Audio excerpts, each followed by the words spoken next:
So in my recent Danganronpa video, I basically avoided doing any background or explanation on the story. I kept it mostly to the concepts of the games themselves, and that's because I didn't want to explain it because it's complicated and kind of stupid.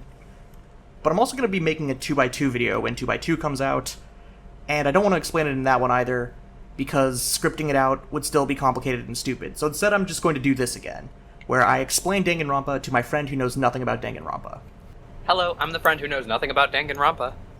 And this video does also have the secondary purpose of having some 2x2 predictions at the end so we can see how right or wrong I am, and also because I really need to talk about the fifth case in Danganronpa 2, because I didn't get to talk about it in the script, but I spent so much time thinking about it.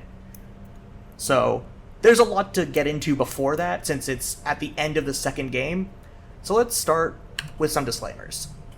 Basically, all the same disclaimers from the main video. I'm going to be using mostly the official translations of the games, not the anime dubs, because that's what I'm most recently familiar with, which means I'm going to be using the given names instead of surnames for the people. I haven't played V3 yet. My understanding is that it can be interpreted and viewed as a parallel continuity to the first two games, and it doesn't, strictly affect the first two games' continuity. I don't care about any of the deep lore, I don't care about the anime, I don't care about the light novels, I don't care about any of the spin-off video games. They're not what I played. I understand if people like them, I can understand why you would want them, and also, I don't think they're additive in a useful way. So, before we get into the actual story, let's do some world building. The main theme of Danganronpa is hope versus despair. And this is true for, the entire franchise, from my understanding. It's especially true in the games, but I think it holds true in all, the deep lore stuff as well. So this is, the serious thing. The problem is, the way Danganronpa characterizes hope and despair is really stupid. Okay. So they're quantifiable and opposed ontological forces. They're cosmic abilities that you can inflict upon yourself or others. And their meanings are also distorted from what we would generally call hope or despair. So hope also is indicative of the future and personal autonomy and strength of will, and despair is also anarchy and a lot of religious theming and devotion and fanaticism and stuff like that. You'll notice that those are not antonyms, not direct antonyms. The games do not recognize that. Lovely. There's a little bit, from my understanding of the anime, sort of goes more into how some aspects of hope are equally detrimental and balance is useful. But again, hope and despair aren't true antonyms, and the way they're characterized aren't true opposites. It's kinda yin and yang-ish, but not entirely. Is this like a translation issue, or? I don't think so. Okay. There might be some translation issue, but there are a lot of translation issues in the series, but this is not one that I am familiar with. Fair. But aside from hope and despair, there is a third force that is less all-encompassing, but equally as real and equally as influential, which is luck. And luck is a quality that things can have, and specifically people can have, and it is transferable, meaning a person with good luck can affect the luck of others around them as well as their own luck. Okay. Luck, similar to hope and despair, also has secondary characteristics. So luck is often paired with both good luck and bad luck, so it's possibility and dissonance and dichotomy. It's very Schrodinger's cat, where when you don't observe it, someone with good luck, a thing happens to someone with good luck, and it's the best possible outcome for them at any given time. But if the best possible outcome for them switches, in between them doing something and the outcome happening, the outcome will also switch. Okay, that seems balanced. Okay. So, like, if I get a lottery ticket, and it's a winning lottery ticket, but then I learn later that the lottery ticket, winning the lottery also requires me to, like, lose a limb or something, it will stop being a winning lottery ticket when I realize that, if I have luck. Yeah, okay, definitely unfair. Got it. And it's kind of... So there's this really fun aspect where there are two characters who have, like, extreme luck. This doesn't happen in the game, this happens in the anime, I think. But it's such a dumb scene, and I love it so much, where they both have ridiculous luck, so they decide to shoot each other. So one of them shoots the first one, and the gun jams. And they're, like, trying to see whose luck is better. And the second one shoots the first one, and it gets stopped by something in their coat pocket. So their luck cancels each other out, but it doesn't remove the luck, it just means they're equally lucky. Okay. And this is not something you can control for. Well, yeah, I mean, yeah, how would you? Anyway, with that out of the way, let's talk about the main setting of the story. Hope's Peak Academy is a very strange high school. In part because you can't attend Hope's Peak unless you're already a high school age. You attend from 16 to 18, not the full 4 years, or 3 years for Japanese students, I think. It was founded by a guy named Izuru Kamakura, who is barely mentioned in the games, but he is extremely important because of how his influence affects the idea. And Izuru Kamakura was a very eccentric dude. He founded Hope's Peak because he wanted it to be a beacon of hope for the future of, like, the world. To that end, Hope's Peak has very specific rules. You have to be scouted for Hope's Peak. You can't, like, apply to it. They have talent scouts. Okay. And the only way to get scouted is if you are really good at whatever your thing is. Although, so, like, you're called an ultimate. So one of the people is, like the ultimate detective. But it's not necessarily that you're good at that thing. It's more that you embody the objective perfection vision of that thing. So, like, there's also someone who is the ultimate disciplinary council member. It's not because he's good necessarily at being on the disciplinary council. It's because he is, like, the archetypal disciplinary council member. And this is a translation issue, basically. Wait, why is it? Because we have connotations for ultimate in English that's, like, implies excellence or skill or better than everyone else. Whereas it's not really what the original intent is. It's like you embody the concept of something as opposed to being, like, particularly skilled at something. Okay. Hope's Peak is also, like, so we're 78 years into Hope's Peak existence at this point, so 78 graduated classes, and attending Hope's Peak has effectively guaranteed success for any graduate. You gain immense prestige and power, and you're set for life, effectively. You can also attend Hope's Peak without getting scouted, but you're not a main course student. You can become something that's, like, part of the reserve course is what it's called. And for that, you just have to pay an enormous amount of tuition. So, the reserve course exists as funding for the main course. Okay, that makes sense. But there is also a secondary purpose for the reserve course, which is the Izuru Kamakura project, where some of the higher-ups at Hope's Peak, the actual purpose of Hope's Peak it's unclear if it's been warped or if this was Izuru Kamakura's plan from the beginning, but when they say they want to be a beacon of hope for the future and create a hopeful future, they mean literally create. So they study all these people who are, like, archetypal or ultimates of their whatever, to figure out what it is part of them that, like, affects that, so that they can then create the ultimate being. Oh, okay. This just took a turn. Yeah, so they named that ultimate being, who started off as a reserve corps student, and then they experimented on him until he got all the talents that they had researched. And they named him Izuru Kamakura after the founder. So there's two Izuru Kamakuras. There's the founder Izuru Kamakura, and then there's the perfect life form Izuru Kamakura. Okay. And they call the perfect life form the ultimate hope. So he's also an ultimate student, but he's the ultimate everything, basically. Yeah, why not? If luck wasn't already unbalanced, fuck it, this guy will be. He is truly,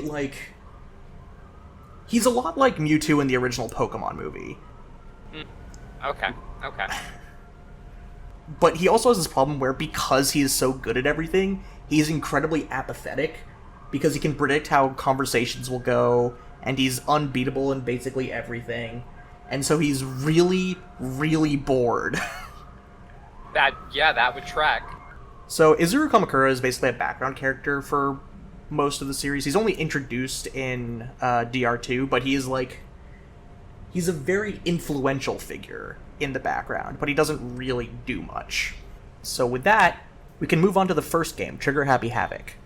The setup here is relatively simple. 15 students, the class of 78, so this is the 78th class, attend Hope's Peak, and they are trapped there by this stuffed bear named Monokuma, who is, this black and white bear. Monokuma, as in monochrome bear. Oh, okay. And Monokuma basically has some, very strict rules. So, also, Hope's Peak Academy at this point is abandoned by everyone, and all of the students are, they feel a little weird. They're, they don't really know how they got here. And this is, a late-game twist, but also it's it's not super hard to figure out, where they have all had their memories erased. They're actually 2 years older than they think they are. They have had 2 years of their memories erased. Gotcha. And so this is obvious as a player, but not as a character in the universe. Yeah, it's not, I wouldn't say it's obvious, but it's, not super hard to suss out. Okay. There's some pretty blatant clues. Monokuma calls himself the headmaster of Hope's Peak, which is also not true. I was gonna say, that doesn't sound true. But he basically, he has rules. So every student is trapped in Hope's Peak. They've had their memories erased, so they think it's their first day here. So a lot of the game is about, figuring out what the hell has happened and what's going on. Because Hope's Peak is, a public place. People know what Hope's Peak is, and Monokuma is not part of Hope's Peak. Lovely. So he's not a part of it, but he thinks he's the headmaster. Well, he isn't a part of it according to, all the public records, but then Class 78 gets there, and they have their memories washed, and now all of a sudden, the school is empty except for them, and Monokuma is claiming to be the headmaster, and they're all confused. Gotcha. Okay. So Monokuma basically comes up with a set of rules. They're all trapped in the school until they die, with one exception. The only way to get out is to kill one of the other 15 students, and then not get caught as the culprit in a class trial. So, after someone dies, there's, a little bit of grace period where people get to investigate, and then after the investigation, there's a trial, and everyone votes on who they think is the culprit. And if the majority of people vote for the correct culprit, the culprit gets executed. If the majority don't vote for the correct culprit, the culprit gets to leave and everyone else gets executed. Oh, okay. Alright. So, at best, one person gets to leave. Okay. I feel like this is just indicative of someone with that really high luck stat or whatever just getting out. No? Well, so there's only one lucky student per class, and the lucky student is picked by lottery. So, normally you have to get scouted, but each year, the school board also holds a lottery of random students, because it's really hard to measure luck. So they just hold a lottery, and whoever wins the lottery, they decide is the lucky student for the year. Gotcha. Okay. So, the main character of the first game is the lucky student of Class 78, and he is really bad at utilizing his luck, and he doesn't really, because he's kind of stupid, and he's not good at things. But the lucky character from the second game is incredibly good at utilizing his luck. Perfect. And he does very much succeed at this kind of setup. But yeah, basically, at best, one person gets to leave. So, we have Class 78.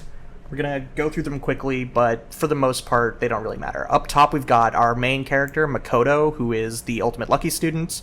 Then we've got Sayaka, who is the ultimate idol. Then Taka, who is the ultimate disciplinary committee member. Junko, who is the ultimate Gyaru.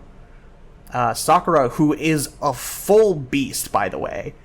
Like, it looks like it. She's the ultimate martial artist. She truly can beat anyone up. Perfect. Next we have Kyoko, who at the beginning of the game doesn't remember her talents, but she is the ultimate detective, which seems overpowered in a murder game. Yeah, it kind of does a little bit, yeah. Then there's Mondo, who's the ultimate Yankee. Aoi is the ultimate swimmer. So Monokuma sits slightly behind this chair, because there are 16 chairs in the trial bay, and Monokuma sits behind this one, opposite of Makoto. And he's like, it's made a point very clearly, like, oh yeah, there are 16 chairs, and it's like very heavily implied that there are 16 students, and people, like, they just don't know who the 16th student is. The 16th student is controlling Monokuma. Oh, it's controlling Monokuma. Okay. Yeah.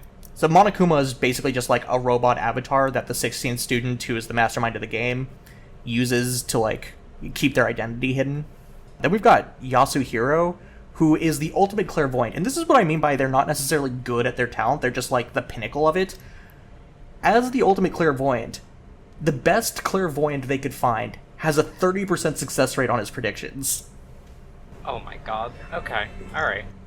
Also, Hiro, I know this is a translation thing, but I think the English version is way funnier, because in his introduction, Hiro talks about how, hey, we should go get a drink, and Makoto's like, we're underage, and Hiro's like, oh yeah, haha. In the English version, that they make Hiro 21. Japanese version, in Japan, the drinking age is 18, I believe. But Hiro being 21 in this game is so baffling, because you have to remember, their bodies are physically 2 years older. So Hiro is physically 23. Okay. Like, there's a little bit of leeway for the other characters not noticing that they're, like, the bodies are, like, super out of whack. Because, like, the difference between 16 and 18, puberty hits people differently, like, whatever. I can handwave that. Hiro is 23! And yeah. no one says anything. Yeah, okay. Maybe they age differently overseas. I don't know, man. I don't know. Next we have Chihiro, who is the ultimate programmer. Byakuya, who is the ultimate rich kid, basically. How are you the ultimate rich kid? Well, this is what I mean, where he's ultimate is also archetypal. So he's like the most, like, snooty rich person. If you had to take the average anime trope rich person, Byakuya is like, he fits all the stereotypes. Okay. Then we've got Celeste, who is the ultimate gambler. You would not know that by looking at her. No, not at all. Celeste is one of the characters who has, like, an absurd amount of luck, and she's also the example in this game of, like, actually utilizing that luck. Okay. But she's not the top guy set. Yeah, Makoto is the ultimate lucky student. Okay. He probably, like, it's implied that he does have a similar level of luck, if not more level of luck than Celeste, but he doesn't really use it, whereas Celeste as a gambler absolutely uses it. Gotcha. Because, again, Makoto is kind of a dumbass. Prax as the MC, yeah. Yeah. Celeste also, like, all these characters are explicitly Japanese, and Celeste has, like, this very clearly put-on pseudo-French accent and, like, this sort of, like, gothic Lolita style, and Celestia Ludenberg is her professed full name, and that's not a Japanese name. No, it is not. And she's also the ultimate gambler and a consummate liar, so, you know. Yeah. That doesn't add up. Yeah. Something's a little fishy here. Something's a little bit fishy.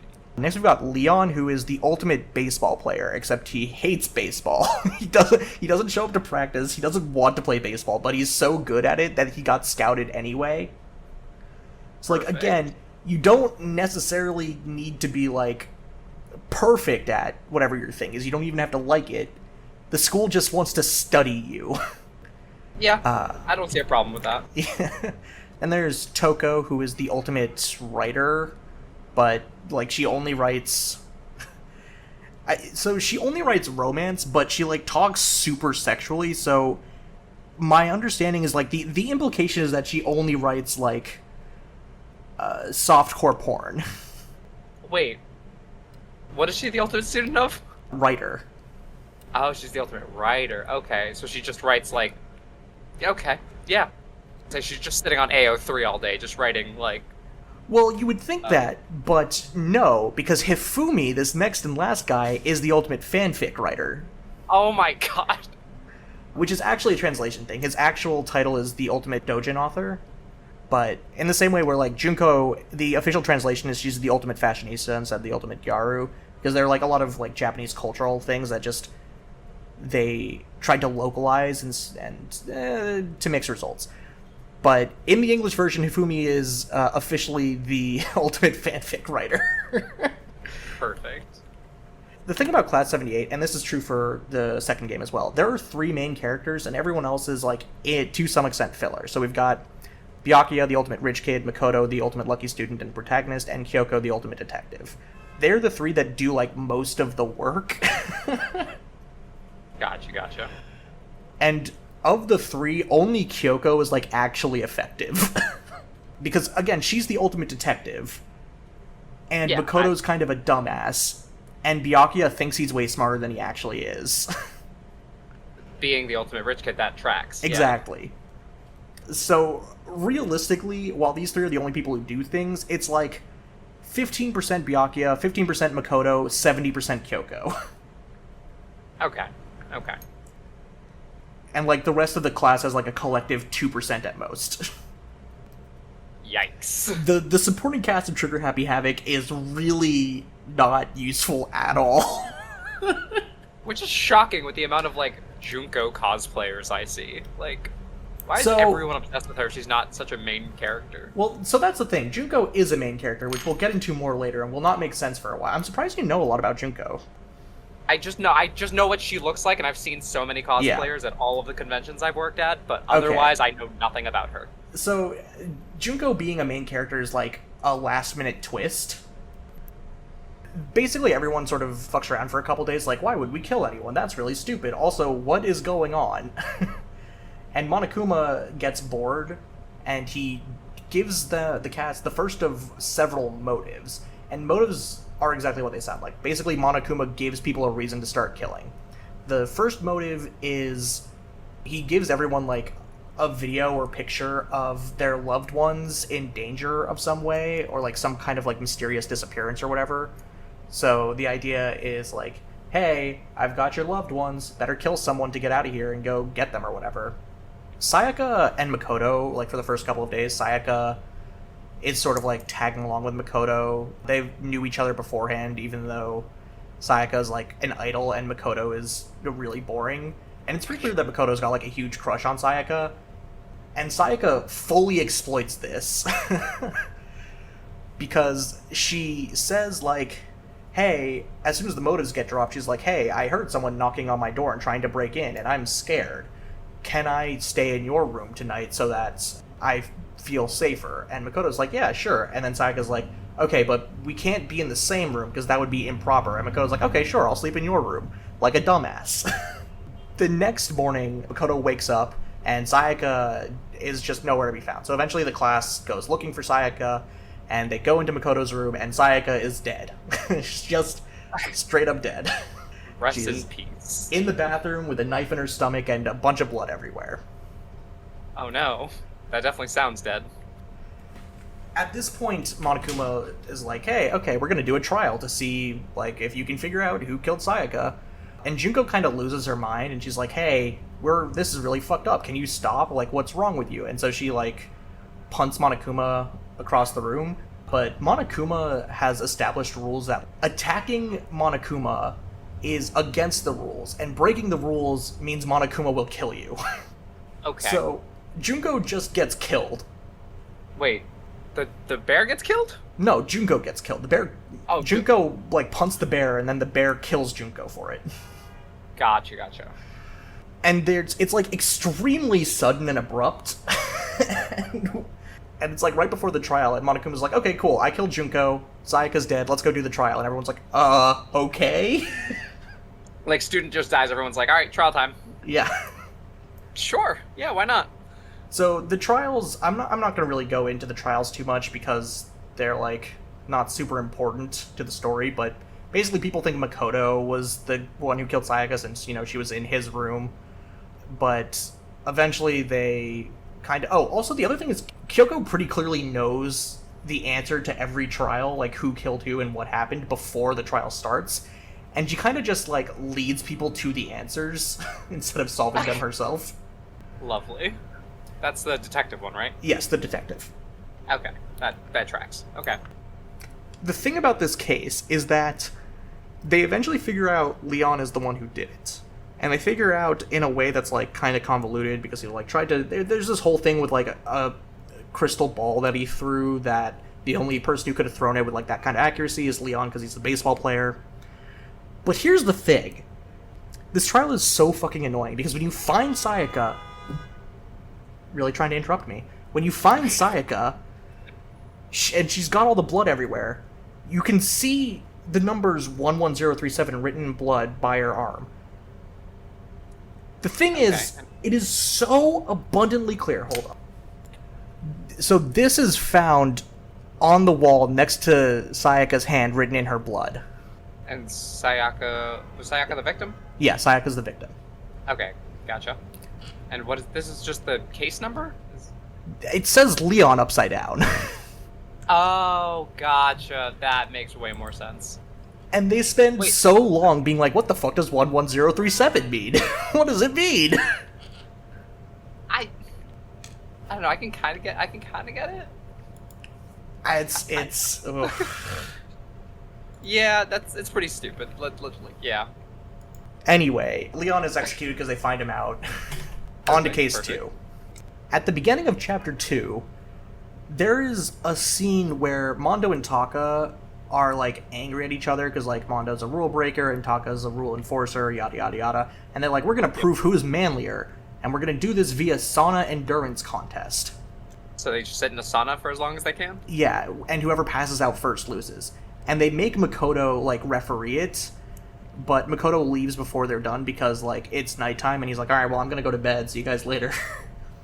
And then in the morning, when you find them again, they're, like, best bros, and Makoto asks them who won, and they're like, why are you asking? It doesn't matter. And they are so, like, innuendo-filled this entire time.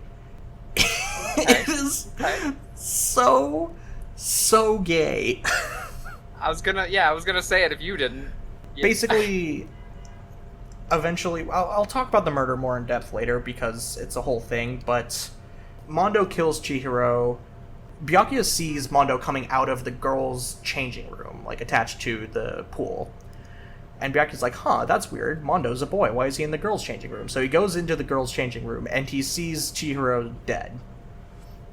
Okay. And he's like, because Byakuya's a pompous jackass, he's like, aha, I have a plan here. Because Toko is in love with Byakuya, and she has confessed to him that she has, and I am very, very sorry about this, anyone who has DID watching, I apologize, this is dumb DID, that isn't how DID works. She has a serial killer alternate personality that takes over whenever she sneezes. She has told Byakuya this, and Byakuya has decided to frame her serial killer alternate personality as the murderer for this, because he already knows who the actual murderer is. So he's going to get Toko exposed for having a serial killer alternate identity, and then when it looks like everyone's about to get executed for guessing the wrong person, he's going to reveal that it was actually Mondo. This plan is so dumb. What does he gain off? Oh, does he just gain the fact that he gets to leave? Is that... No, he gains Toko's secret of having an alternate identity becoming common knowledge. Sure, I guess. How does that benefit him in the long run, though? Because also he finds this fun and interesting because he's a jackass. Okay. Yeah, fair enough. Basically, end result is Mondo eventually does confess. Like, it's kind of complicated, especially because Byakuya fucks around with the crime scene. Like, a lot. Oh, lovely.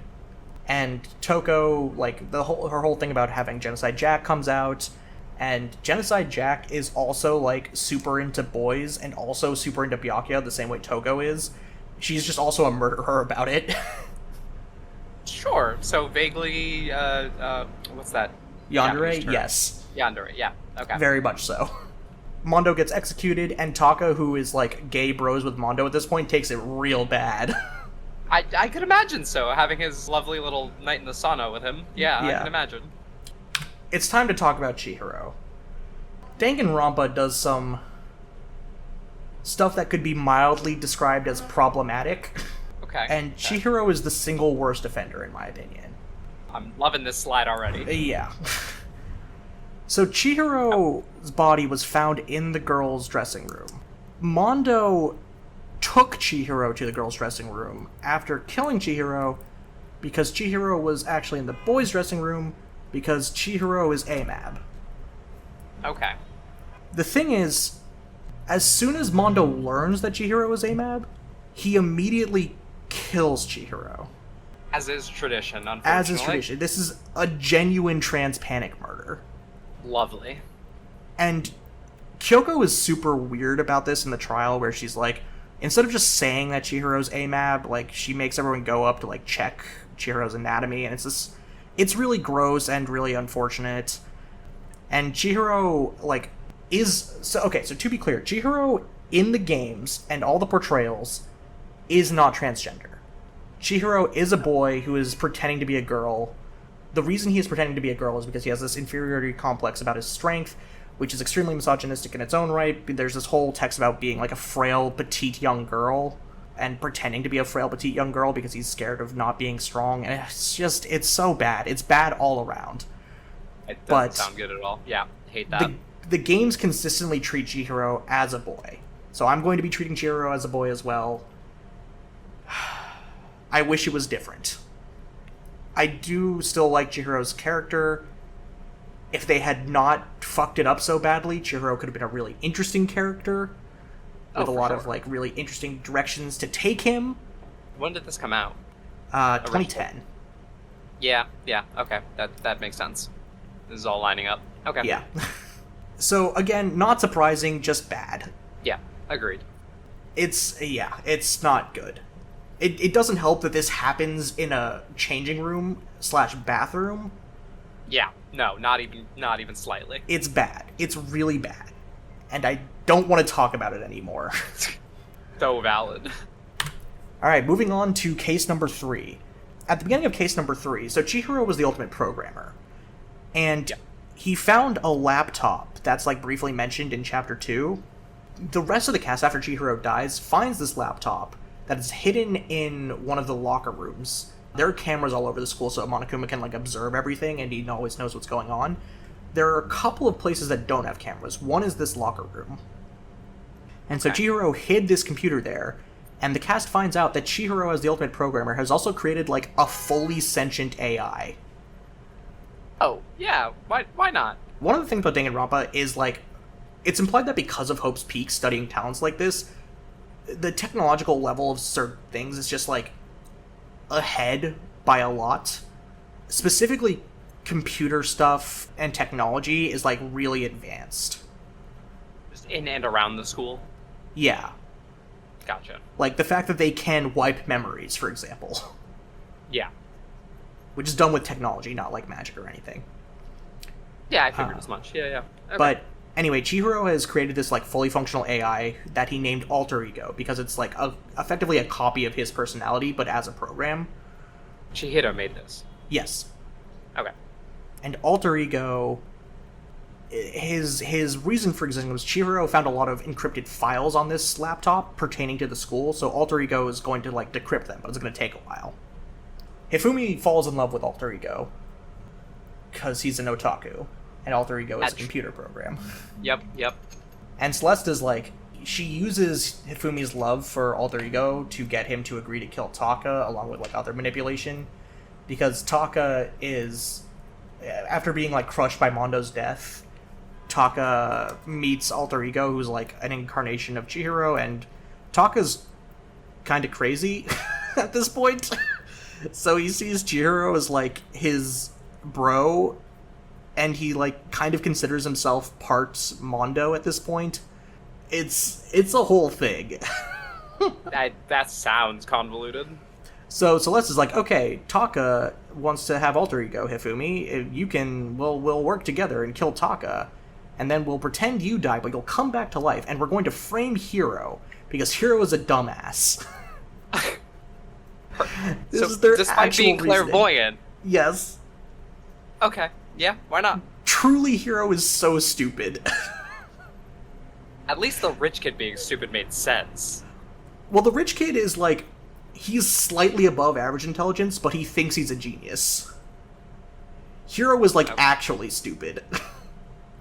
Perfect.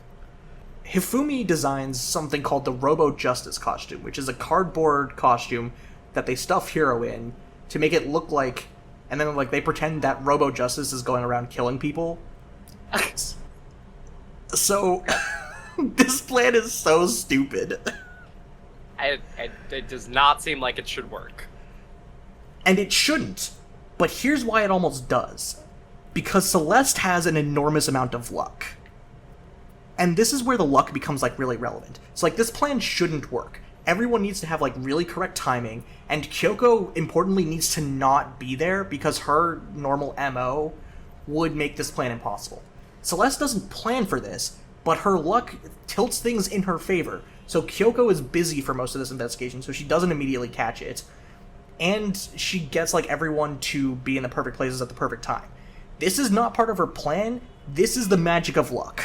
So, like, this is the kind of influence luck can have on the story. To the point where, when Hifumi is dying, they ask him who killed him, and Celeste is the one who killed him. And he says, Yasuhiro, pointing at Hiro, because Hiro's full name is Yasuhiro. The thing is, Hifumi calls people by their last names, and Celeste's actual last name, her actual last name is Yasuhiro. Her full name is Taeko Yasuhiro. She did not know that Hifumi was going to remember who killed him or whatever, or that, like, and it's a coincidence that she has the same last name as Hiro's first name. But again, this is the luck thing, where, like, it breaks in her favor. Yeah, okay. The enormous amount of coincidences that lead up to this is only possible for people who are lucky in this world. Gotcha. But she does eventually get caught because her accent keeps slipping in the trial, and she, like, loses her composure, and everyone's like, Celeste, what the fuck are you doing? Like, her fake French accent sort of falls off, and they're like, okay, you're clearly guilty. So, eventually she does get executed. Now we get to trial number 4.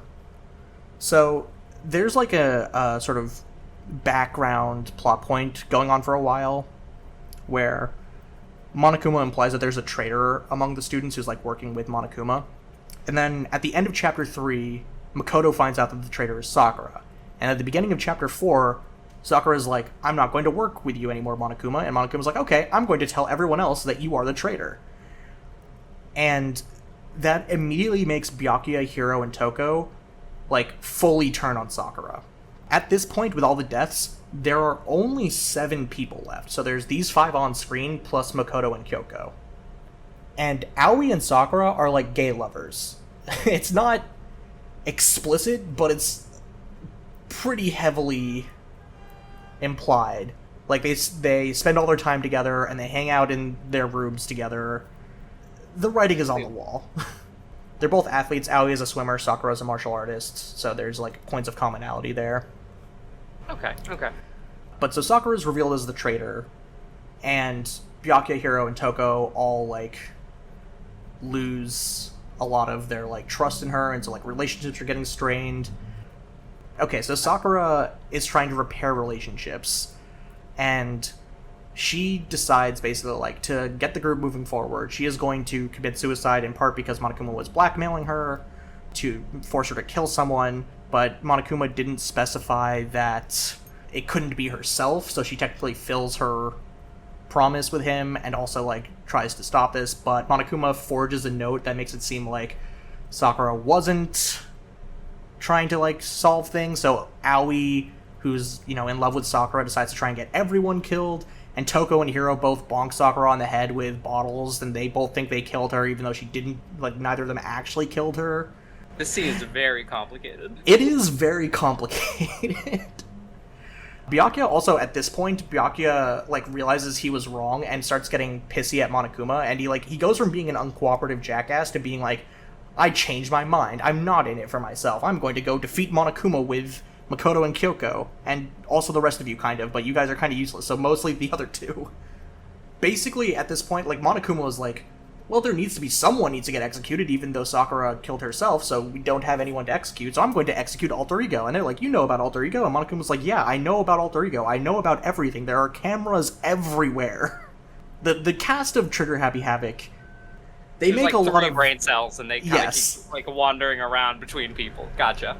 There are 3 brain cells, and 2 of them are in Kyoko at any given time.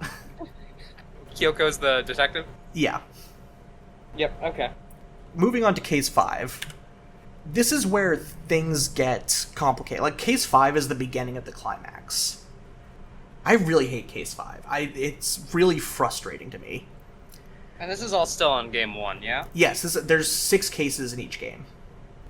So the 16th student, Kyoko has, done all of her investigation. Part of the reason why she's been sort of, leading Makoto to do a lot of the work is because she is working on the bigger mystery of, what the hell's going on with Monokuma and the school and all that.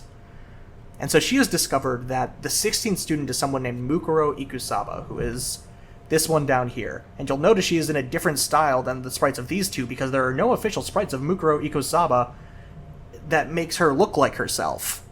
And it's really annoying. Oh, lovely.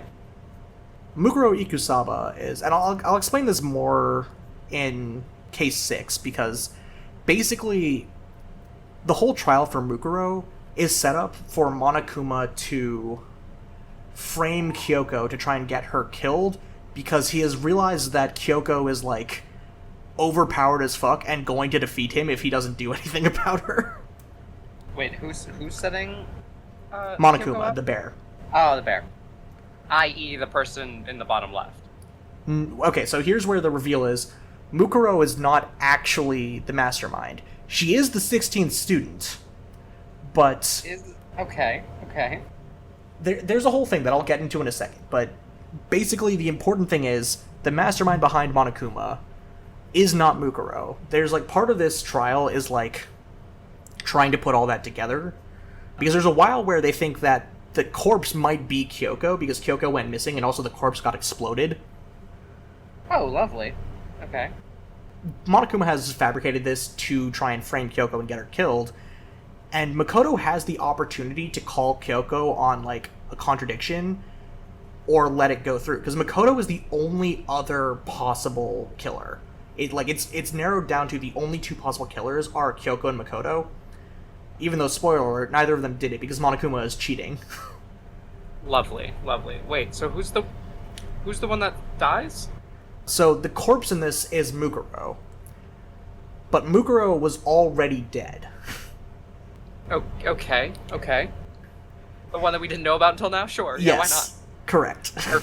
Perfect. Yep, I'm following along. And the thing is, Monokuma, also, he introduces a time limit on this trial because he wants to make sure Kyoko is killed, even though she, eventually Makoto is sentenced to death instead.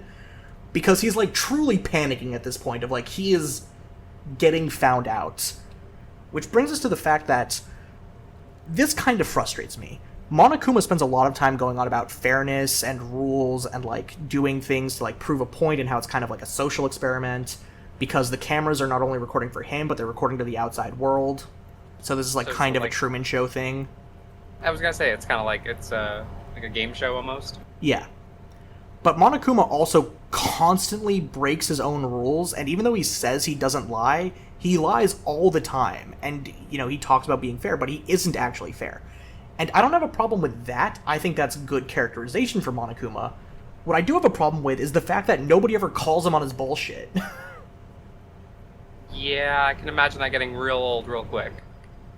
Which isn't so bad in DR1. This is really the only part in DR1 where, that's a real pain in the ass, where it's no one's pointing out at this point. Like, they point out later that it's like, hey, the fuck are you doing, Monokuma? You're cheating. But for now, it's like, they mostly just sort of let it go. So Makoto gets, it like, he's set up to get executed, but instead of actually getting executed, Alter Ego, it turns out, has infected the school systems and saves Makoto's life. So Alter Ego isn't actually dead, which, you know, cool. I like that. We do like that, yeah. But Makoto ends up at the bottom of a trash chute instead of being executed, which brings us to Chapter 6. So here's the twist. The Mastermind is actually a team of Junko and Mukuro, who are twin sisters. Which one's Mukuro again? Oh, the 16th. Yes. Yep. And Mukuro was pretending to be Junko at the beginning of the game. So the person who died as Junko was actually Mukuro. So Junko's been alive the whole time. Yes. God, and controlling... Monokuma, yes. Okay. Which is why you've seen so many Junko cosplayers, because she actually is the main villain of the series. Gotcha. That tracks so much more now. Yes. Which, that is one of those things where, like, a lot of people actually do know, like, if they know much about Danganronpa, Junko is one of the characters they know, and then when they learn that Junko dies immediately, they're like, the fuck? Like, that is not a unique thing to you. Yeah, no, that makes sense, because I was just like, why is she so important if she died so early? Like, you said that she died in, like, case 2 or whatever. I was like, Case 1. Case 1. I was like, what the fuck? What do you mean? So, okay. Basically, Kyoko, like, goes down the trash chute and finds Makoto, and just like, okay, hey, thanks for taking the fall for me there. I appreciate that. Glad you survived. Let's go finish this. Basically, Mukuro and Junko are twins, and Junko blew up Mukuro's body to try and frame Kyoko, because Mukuro's body was in a biolab, it was like a morgue, it's a whole thing. It doesn't really matter. Anyway, Junko reveals that the reason that they are all trapped in the school, they have all been here voluntarily. They locked themselves inside voluntarily, because the world has ended. Oh! That's unfortunate. And the world has ended because Junko has ended the world. Yeah, why not? Sure. So, Junko is a crazy, like an actual crazy person. Not like crazy like she's crazy, like crazy as in lock her up in an asylum crazy. Perfect. The good kind of crazy. Got it. Yep. Like, needs therapeutic help immediately, or she is a danger to herself and others crazy. Yeah, no, I picked up on that, given the fact that she ended the world. Yeah. So she's sort of similar to the perfect life form, Izuru Kamakura. She's also bored, but she chooses to fill her boredness by inducing despair on the world. Ah, back to despair. Got it. Yes. Also, Mukuro did not know that Junko was going to kill her, and she was, like, genuinely shocked when Junko was like, haha, you're dead. Junko killed Mukuro? Yeah, because Mukuro was pretending to be Junko, and she got stabbed. Right. But it's like... Junko, the actual Junko who did it. Right, because Monokuma was the one who killed Mukuro, who was pretending to be Junko. But the idea was, like, the plan was Mukuro was going to, like, get thrown into a dungeon, and then she could go back, meet up with Junko, and they could work together. But then Junko decided to just kill Mukuro instead, and Mukuro... It's like, Mukuro, Junko is crazy. Did you really think she wouldn't kill you? Yeah. Had she already ended the world at that point? Yes, the world has been ended for 2 years. Their missing memories are from the time where the world was ended. Oh wait, did they all lose their memories, including Mukuro and Junko? No, Junko and Mukuro were the ones who took away the memories, and Mukuro helped Junko end the world. Oh, okay. But she was like Junko's enforcer. In what sense? Well, Mukuro is the ultimate soldier. Her talent is as a soldier. Mm-hmm. So, Junko is like a normal person in sense of like, you know, strength and like agility and whatever. Mukuro is like a stone cold killer. So whenever Junko needed someone to be killed, Mukuro would do that. Gotcha. Okay. So brains and brawn kind of twin vibes almost? Yeah. Okay. Although Mukuro's not stupid, she's relatively intelligent. I actually do wish we got more Mukuro. She's kind of not in the game. I mean, yeah, given the fact you couldn't find her sprite, yeah, that tracks. Yeah.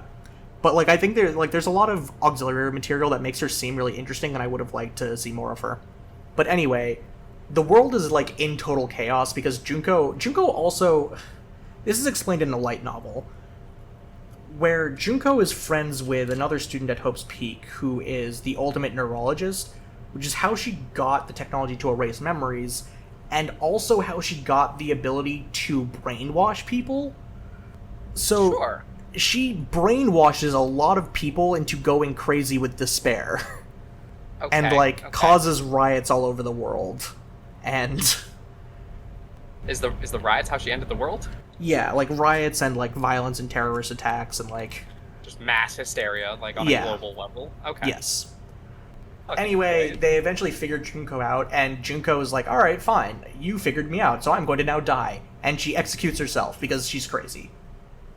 Oh, okay. So is she not in any of the other games? Is she just in game 1? Oh, she is in the other games. Okay. She is just also Yeah. dead. You can't both be dead and in the next game. You'd like to think so, wouldn't you? Basically, the game ends with the survivors, who... these are the survivors. We've got the 3 main characters and then 3 extra characters who... truly shocking that Hero survived. I am astounded that he managed to survive, who's the one on the far left, the clairvoyant. Aoi... there are other people who I think probably should have survived over her. She's kind of a dumbass, but she's also an athlete, so it's, like, kind of hard to kill. Like, okay. Toko? And I actually don't mind Toko surviving, because her split personality is, a serial killer. Like, okay, sure, whatever. The survivors all go on to work as part of the Future Foundation, which is, like, a group who is trying to rebuild the world, basically. And only Byakuya, Makoto, and Kyoko actually do anything as part of the Future Foundation, because, Toko is sort of put in, like, not jail, but, like, under supervisory, because she's also got Genocide Jack with her. They're like, you can't be around other people, but, like, you can live, I guess. Yeah, you can live, you can, like, do secretary work for us, but, Let's stay the hell away from everybody. yeah. And that's the end of Trigger Happy Havoc, thank God. This brings us to Game 2, which is Goodbye Despair. And this is the one that I actually want to talk about, because it's a lot better than the first one. Okay. And also, it has the most crazy bonkers-ass case ever. But basically, Goodbye Despair has the same setup, for the most part, as Trigger Happy Havoc, but instead of in Hope's Peak Academy, they're still Hope's Peak Academy students, but this time they are trapped on an island. And instead of having Monokuma, they have a chaperone named Usami, who is this rabbit. Usami like Usagi. That's even worse than the bear. Cool. Hate that. So, at first, the island is, like, a nice place, and then Monokuma appears out of nowhere. And he's like, this is boring. I'm going to make you all kill each other. Sure. And he usurps Usami's position as chaperone, and turns her into Monami, who is the same person, but Monokuma basically is mean to her. There's an undercurrent of this game where, like, the characters who are here were put on the island by something called the Future Foundation that Monokuma also calls World Ender. The Future Foundation is the group that characters from the previous game work for, but we don't know that at this point in the chronology. Okay. So, like, a lot of the characters in this game are like, the Future Foundation, they're called World Ender. They put us here for some reason. They must be the villains. They, and presumably the player character, like, or the player doesn't know this yet. Right, correct. Like, who they are. Gotcha. Okay.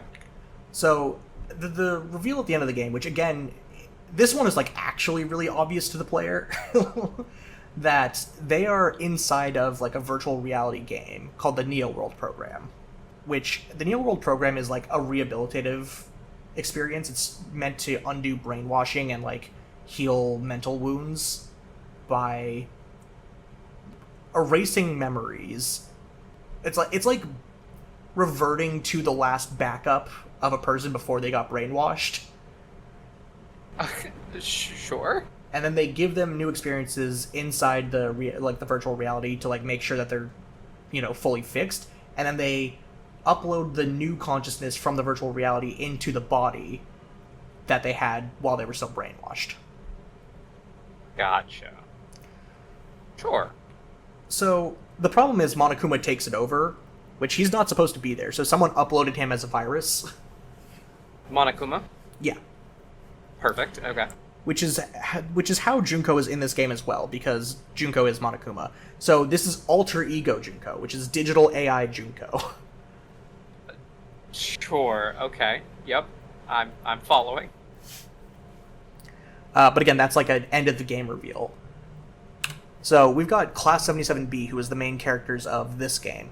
So you'll notice 77, these characters are all a year older than the previous game's characters. They have also had although I guess they've had like 2.5 years, 3 years of their memories erased, because they don't remember their time at Hope's Peak. The memory erasure is like revealed right at the beginning of the game, though.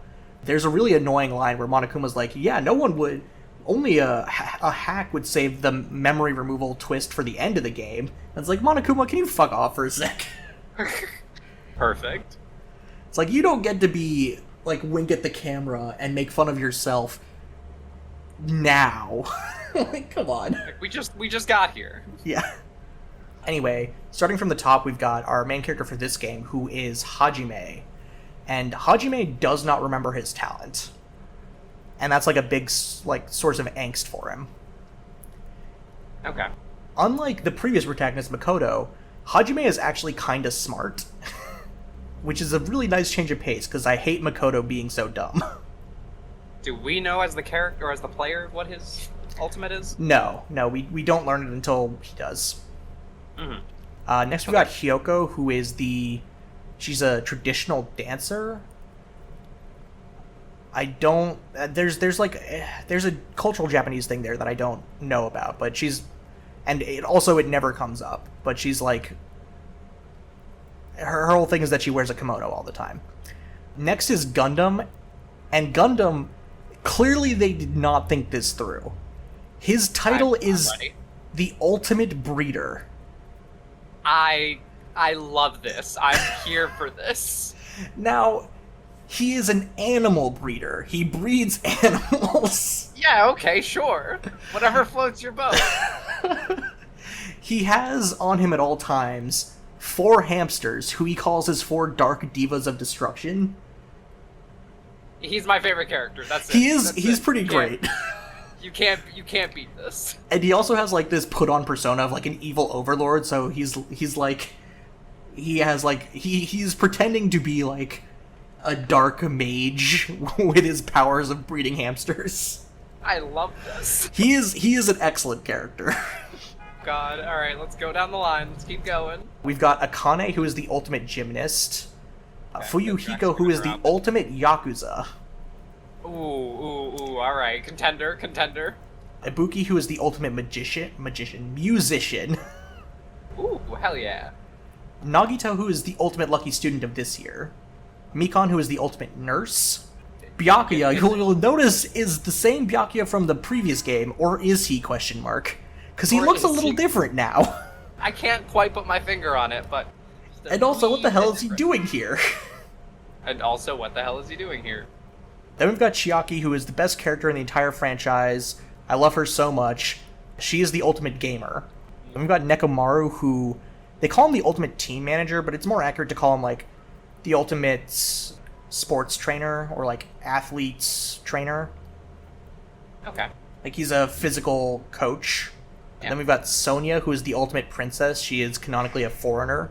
Teru, the worst character in the entire series. I hate him so much. I hate Teru almost as much as I love Chiaki. Teru is the ultimate chef. Peko, who is the ultimate swordswoman, I think her, like, she's more accurately in the Japanese called the ultimate kendo club. And there's Kazuichi, who is the ultimate mechanic. And Mahiru, who is the ultimate photographer. Alright, we got a good cast this year. I like this. This cast is so much better than THH. Similar to Trigger Happy Havoc, we have 3 main characters again. We've got Chiaki on the left, the ultimate gamer, Hajime in the center, ultimate question mark, who is our player character, and Nagito, the ultimate lucky student. Shocker that the lucky student keeps ending up in the main characters. So, we're on case 2.1. And the first thing we notice is that while new Byakuya has the same voice actor as old Byakuya, and he's still kind of a pompous asshole, he also is way more empathetic and clearly cares about people way more. Okay, so not the same character person? No, we find out later that this is not Byakuya. This is in fact a guy named... His ultimate talent is the ultimate imposter. He has no actual past or personality. He pretends to be someone at all times. Gotcha. However, he is also immediately killed, which is unfortunate, because he's a really interesting character. Oh, unfortunate. Because, so we start out at the beginning of the game, and Nagito is, like, sort of friendly, and he's nice to Hajime, who's our main character, and he, like, takes him on trips. And then, about halfway through the first trial, we learn that Nagito is, like, equally as crazy as Junko. Like, the same sort of lock them up immediately, get them serious help, possibly sedate them crazy. Wait, this is the lucky student, Nagito? Yes. Yeah. Okay. I'm so here for this. In the same way that Junko is obsessed with despair, Nagito is obsessed with hope. Okay, so good guy question mark? good guy question mark? The way that manifests in him is like he thinks the strongest hope will always prosper. So he wants to create situations that will create stronger hopes. Which the way this manifests is he starts the killing game because he's like, I love all the ultimates so much and I want to create hope. And we can't get out of here without killing each other. So he plans to kill someone. But he lets Teruteru see him planning this murder. And then he basically... It's this whole thing. Anyway, Byakuya ends up getting killed instead of Nagito by Teruteru. Okay, Teruteru was trying to kill Nagito, but killed Byakuya instead. Yeah. Because Teruteru saw that Nagito was trying to kill someone, and he was like, I'm going to kill Nagito before he can kill anyone. And about halfway through the first trial, Nagito, like, goes... Like, he reveals that he is fully insane, and he gets, like, crazy swirly eyes, and he does, like, a maniacal laugh.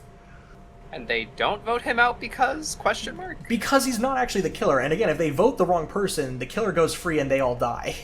Oh, yeah, okay, fair. Basically, from this point onwards, everyone's like... They have all identified Nagito as, like, a true creep who they don't want to be around. Yeah, that seems valid, yeah. The problem is Nagito is also, like, the most intelligent of them in terms of, like, puzzle solving and problem solving. Like, he solves cases really effectively. He's also extremely disruptive because he decides whether or not he's on the side of the killer basically at a whim. So sometimes he'll help the class and sometimes he'll help the killer. Oh, okay, yeah, why not? But, like, he fully solves some of the cases by himself and then just withholds information to see who he wants to help. Jeez. And then we get to another one of the... So, like, Teruteru was eventually, like, found out. And he also has a fake accent similar to Celeste, but it's... You can't really clock it because that seems to be the voice actor's natural accent. His true accent is not the voice actor's natural accent because it is, like, what I think is supposed to be a Cajun accent. The way it's brought up in the narrative is that it's, like, unintelligible and, like, super country hick in a way that, like, nobody understands him, and it's like, the optics here are not great. Yeah, I can see that. I can see that not coming off the way they intended it to. Yeah. Anyway, Byakuya and Teruteru are both dead. Nagito is a crazy person. To the point where, at the beginning of Chapter 2, Kazuichi and Nekomaru, two of the stronger guys, straight up chain up Nagito in the shed. Perfect. They're like, clearly we could not have this guy running around. Yeah, I think we would all agree. Yeah. Basically, Chapter 2, the Monokuma introduces a motive again, which is the video game Twilight Syndrome murder case. Chucky, who's the ultimate gamer, is immediately super pumped for this, because she loves all games equally, except for dating sims, which she's bad at. Basically, this one is a whole... it's a whole thing, where Fuyuhiko is the ultimate Yakuza. Twilight Syndrome murder case is based off of a real murder that happened at Hope's Peak, which I think some of the later, like, auxiliary material says that it didn't actually happen, which is really stupid, because if it didn't actually happen, that, like, really completely undercuts the whole thing, but whatever. For all intents and purposes, for us, this is based on real events, where Fuyuhiko's sister, who is also Yakuza, was killed by a student at Hope's Peak who was friends with Mahiru. And Mahiru helped the student cover up the murder. And then eventually Fuyuhiko killed the person who killed his sister in revenge. But they've all had their memories wiped. when Fuyuhiko finds out about this from playing the game, he like goes to confront Mahiru. It's like it's kind of obscured, but the implication, at least as I understand it, is that Fuyuhiko wanted to confront Mahiru, and he wasn't planning to kill her, or he was planning to kill her, but he was like deciding against it. It was like mostly he wanted to like try and get some answers. Yeah, but okay. He was having like an internal like debate with himself about yeah, it. Yeah. The thing is, I'm not trying to victim blame, but Mahiru truly, truly gets herself killed here. Oh no. Where she straight up, like, while they're having a conversation, and Mahiru does want to, like, talk to Fuyuhiko about this, because she feels bad about it too, even though she doesn't have memories. She wants to talk it out. But, like, she says to this Yakuza, you don't have the right to judge people for their murders. Like, she immediately baits him. Or not baits him, but, like, she immediately riles him up. Like, Mahiru, what are you doing? Little bit of survival instinct, please. Just a wee bit. Just try to be an alive person by the end of this. Either way, Fuyuhiko looks like he's still going to call it off when Peko kills Mahiru. Because Peko is, in fact, Fuyuhiko's bodyguard and, like, servant as part of the Yakuza. She and Fuyuhiko are extremely close. They've, in fact, known each other since they were literal babies. Gotcha. She thinks that Fuyuhiko wants Mahiru to be killed, and so she kills Mahiru. And there's this second where, like, clearly this was premeditated because she has this whole plan to escape, and Fuyuhiko, she tries to pass herself off as a tool of Fuyuhiko's, so that Fuyuhiko is the actual murderer, and she was working under his orders. So that way, when all the students vote her as the murderer, she can be like, aha, but actually Fuyuhiko was the murderer, so he gets to leave, because I was just his tool, because she's, like, truly devoted to him. Jesus. Alright. But Monokuma's like, I'll only accept that if Fuyuhiko admits that you're his tool, and Fuyuhiko won't do that because he also genuinely really cares about Peko. Okay. And there's, like, a lot of implications that they, like, actually love each other. But nothing, like, straight up. Right, because, like, it's bodyguard and, like, servant and master, and they're not around for long enough and they've had their memories wiped, so it's not, like, explicitly stated, but it's, like, it's all but explicitly stated that they, like, actually genuinely love each other. So Peko is eventually executed. During Peko's execution, Fuyuhiko tries to save her and gets his eye cut out for it.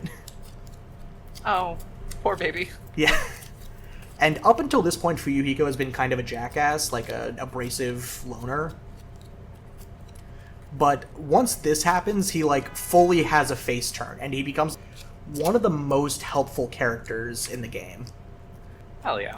Case 3. At the beginning of Case 3, Akane, who is the ultimate gymnast, she goes to challenge Monokuma to a battle.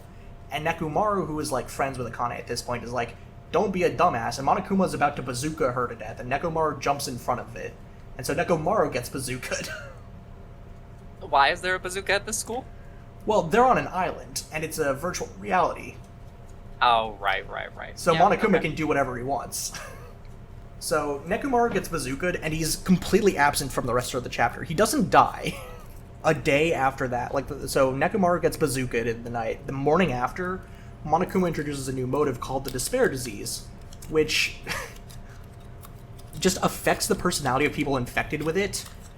The explanation that Monokuma gives is that it's carried by tiny bugs that can, like, affect your personality, which is... The actual explanation is that they're bugs in the code, that he infects the virtual avatars of their personalities with bugs. Not inherently a lie. Gotcha. Right. Monokuma loves doing that, where it's like, technically, I'm not lying to you, even though I am very much lying to you. Yep. Ibuki gets hit with the Despair Disease that makes her... Like, each Despair Disease does something different to your personality. Ibuki gets hit with, like... I think it's, like, the Agreeable Disease or something, where she'll, like, do whatever anyone asks her to do. The Yes Man disease. Got it. Yeah. Akane gets hit with the Crying Disease, so she spends the rest of this case crying. And Nagito gets hit with the Liar's Disease, which is so funny. So he ends up lying? That's He can only speak in lies. Perfect. So basically, the opposite of anything he says is what he means. Gotcha.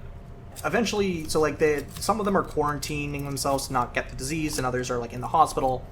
And after a couple days of this, Hajime wakes up to find a video playing on their little transceiver that they've set up so that they can communicate to the people who are quarantined, and the people in the hospital can communicate to each other. And he sees someone hanging themselves in one of the buildings nearby. So he runs to go try and stop them, and when he gets there, there is a dead body hanging there. So he runs to the motel where other people are staying to get them and try and find out. When they get back, there's another dead body tied up on the pillar in the same place as the hanging person. And they're like, what the fuck happened here? I was only gone for like 10 minutes. Yeah, no, what did happen? So the killer is Mikon, who up until now has been like really meek and sort of like, she's a nurse, but she also got infected with the despair disease, and people didn't notice. And her despair disease is the remembering disease, which is a really stupid disease that it doesn't fit with the others. But basically, she got her memories back, the ones that had been erased from everyone. And something about those memories makes her crazy, like a killer, like a true yandere killer. Perfect. And so she she got her memories back and immediately went to go kill. The people who are dead are Ibuki and Hyoko, the people in the middle here. Okay. Basically, Mikon almost gets away with it because everyone's like, "What? How could this meek girl actually do that? She's kind of stupid, in fact." Until eventually Hajime and Chiaki like break it out of her, and she like fully loses her mind. Perfect.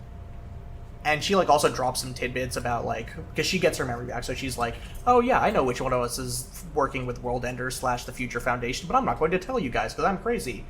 And it's like, at this point, if Mikon getting her memories back made her crazy, what the fuck were the rest of their memories like? Yeah, no, seriously. But at the end of the chapter, Monokuma was like, "Yeah, okay, fine. I repaired Nekamaru, so he is no longer bazookaed." And they find him, and he is now a robot. He is now Mechamaru.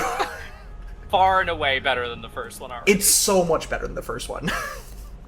This is my least favorite case in the game, partially because it's set in something called the Funhouse, which hurts my eyes to look at. And you spend the entire chapter there, and I hate it. But basically, it's set up so that the Funhouse is split into two parts. There's Strawberry House and Grape House, and Strawberry House is a rectangle and Grape House is a hexagon, and they're perfect mirrors of each other. And you can only access them via elevator. So you can take an elevator from Strawberry House to Grape House and vice versa. And like the whole thing is set up to make it look like they're connected in the center by a tower with Grape House on the left and Strawberry House on the right. But the secret is that actually they are stacked on top of each other.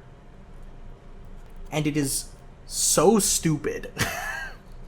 That sounds stupid already.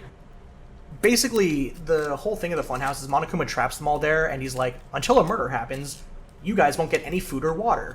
So, you know, Good luck have with fun that. dying. Time limit on this case, yeah? Yeah. Eventually, a murder does happen, and they find Mechamaru, like, in pieces at the bottom of the tower. And Monokuma did specify at the end of the last case that killing Mechamaru does count as killing. But there's also this place, like, at the bottom of Strawberry Tower, there's this place called the Final Dead Room, which is, like, one of the main differences between Strawberry Tower and Grape Tower, is that Strawberry Tower has the Final Dead Room. And if you complete the Final Dead Room, which is, like, it's like an escape room, you then take on the final challenge, and if you pass the final challenge, which has a difficulty scale, you get to go to the octagon where the ultimate weapon resides, and if you complete it at higher difficulties, you'll get better rewards.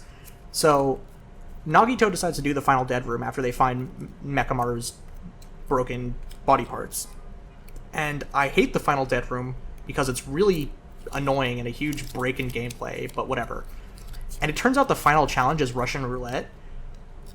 But Nagito is like, 1 bullet in 6, that's way too easy. My luck will break that super easily. Like, surely it must be harder than that. So he loads 5 bullets into the chamber.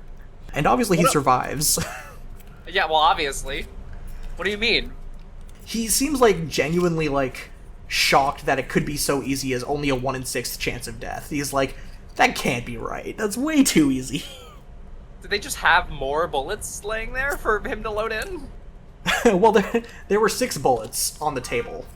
Because, like, the difficulty rating is, like, I guess presumably you could load no bullets, like, and do it at a difficulty of 0, or load 6 bullets and do it at a difficulty of 6. Okay. You know, Nocto probably could have done it at a difficulty of 6 with his luck, and the gun would jam. Probably. But anyway, the secret of the Octagon in the final death room reveals that, like, Strawberry House and Grape House are stacked on top of each other. So this is what it looks like, with this being Strawberry Tower and this being Grape Tower. But the thing is, when you look at it from above, it creates an octagon, which is true. This is an 8-sided shape, which is what an octagon is. But no one speaking in English would call that an octagon. No, absolutely not. No one in their right mind would. Yeah. Like, it is technically correct that is an octagon. But, like, they... Yeah. Yep, no, I'm with you. But anyway, one of the rewards that Nagito gets for clearing the Russian roulette on difficulty of 5 is that he gets the dossier on all of the students from Hope's Peak, both from before they entered Hope's Peak and while they were in Hope's Peak. So also the Octagon has, like, a bajillion weapons and stuff. So this isn't revealed until later, but Nagito just, like, pockets some of the weapons there. Oh yeah, why not? But he reads the dossier, and he realizes that Hajime doesn't remember his talent because Hajime is a reserve corps student and does not have a talent. And so he tells everyone this, and also, when he leaves the final dead room, after he reads the dossier, all of a sudden he's super bitchy. He's like, you guys are fools, and I hate you all now. And it's like, okay, Mikon got her memories back and went crazy. Nagito, learned about what we were during our time at Hope's Peak, and started being bitchy towards us. What the fuck happened? Yeah, no, I'm with you. Basically, the murder is that Gundam, who is the ultimate breeder, used his hamsters to hit a disable switch on Mechamaru and kill him. Gundam's still the best character. He is still the best character. He is fantastic. Truly fantastic. They eventually get out of the funhouse. Thank God, my eyes don't have to hurt anymore. Brings us to Case 5. And I need to talk about Case 5. I need to. So keep in mind at this point that Chiaki has, she's been really helpful and really sweet the entire game. She's very intelligent, and she's got, her very specific set of skills. So she and Hajime working together are, really good at solving the murders. Nagito can solve all the murders himself, but he's also a jackass about it. Yeah. But so Chiaki is, your best ally in the game. So after they get out of the funhouse, and Nagito's acting all bitchy, he, straight up goes to everyone and is like, if the traitor doesn't reveal themselves, I am going to blow up the island in 2 days. Oh, okay. So I'll get into the actual plan in a second, but basically a bunch of stuff happens, and it's revealed that Chiaki is the traitor. But you have to remember that being the traitor means she's part of the Future Foundation, because this was supposed to be rehabilitative and helpful for everyone. And she basically sacrifices her life to make sure that her friends get to keep going, because she very easily could have been not caught and survived. But she's part of the program, so she is an AI. And it's this really... It genuinely kind of gutted me the first time it happened, because I was, actually shocked. I did not expect it. They did a really good job doing a red herring with Sonya in this chapter, where I was, convinced that Sonya was the traitor, for the first time I played this game, 12 years ago or something. Yep. Chiaki basically sacrifices herself to live, and now we can talk about Nagito's bonkers-ass plan. Oh, beautiful. I'm so here for this. So, first of all, he needs a lot of equipment for this. This has to start back in Case 4, when they're in the funhouse, because in the Octagon, Nagito gets 2 things. He gets a bomb, and he gets a bottle of Monokuma's poison, which is, a very specific type of poison that, is water-soluble and is heavier than air, and, that's important. Then, okay. As they finish cases, more of the island gets unlocked for them. On the newest part of the island is a military base. From the military base, he gets a truck that's filled with fake explosives that are fireworks, and he also gets a combat knife. Then it's like a Mickey Mouse Funhouse castle kind of thing. He takes what is Monokuma calls a Spear of Gungnir, which... whatever. But anyway, it's a spear with a chain attached to the end and a weight on the chain. That's like it's a weapon that like you like twirl around the chain and use it to like tie people up, or then you stab them with a spear. So he takes that as well, and then from the general store he takes a gas mask, rubber gloves, a lot of rope, some duct tape, and a gas lighter. And then there is an electrical depot with like one working laptop that they had found earlier that he also takes, and he needs that and some recording equipment. Now let me take you through this step by step. He has all this equipment, most of which he could only get in the last like 10 hours. And some of which, like the bomb and the poison, he could only obtain because he made it through the octagon. As is tradition, being the lucky student, that, yeah. Yep. So he tells everyone he's going to blow up the island in 2 days unless the traitor reveals himself. And the way he convinces people that he can do that is he uses the bomb from the octagon to blow up the dining hall where they all are while they're talking. And so, like, because he has shown that he has the capability to blow things up, everyone, like, fully believes him. Even though he doesn't have any more explosives. He just has the fake explosives. Yeah. So then he says, because he's not going to blow up the island until 2 days, to give the traitor time to come up, that he has hid the bombs somewhere on the island. And he says, like, first of all, I hid them somewhere where no one's been before. And, like, they go on a chase to, like, try and figure that out. And then the next day he's like, I hid them where everyone has been before. And they go on a chase to find that out. And so he's, like, distracting them with time wasters. While they're all trying to find the bombs, he records 3 messages on the laptop. The first message is basically saying, these bombs will go off unless the traitor specifically swipes their ID card to make them go off. If the traitor swipes their ID card, the bombs will defuse. And he has a second message set to play like 5 minutes after that says, I was joking about that, but I did figure out who the traitor was. Come meet me in the warehouse next door, and we can talk. And then he has a third message set to play 24 hours afterwards. That's basically like what the traitor, blah, blah, blah, blah, blah, blah, blah, blah. It's like his cooldown. So he has programmed them all to play at specific intervals and recorded all of that. Okay. Next, he takes the truck of fake explosives and he rigs it so that when the truck runs out of gas, they'll all go off and make fireworks. Then in the building that he has left this truck, he removes the fire extinguisher from the room, but he leaves the fire canisters, which are like little grenades you throw that'll put out the fire. But he takes one of the canisters and switches the contents of it with the bottle of Monokuma poison. Then he goes into the warehouse next door, and he sets up a bunch of panels in a way so that when the door is opened, the panels will knock over like dominoes, and will then knock over at the end of the dominoes is a lighter, the lighter that he has. When the lighter gets knocked over, it will light a curtain on fire that is he's placed next to the lighter, which will then ignite the rest of the building. Now that he has set that Rube Goldberg machine up, he duct tapes his mouth shut to like both muffle his noise and to make it look like someone else has done this to him.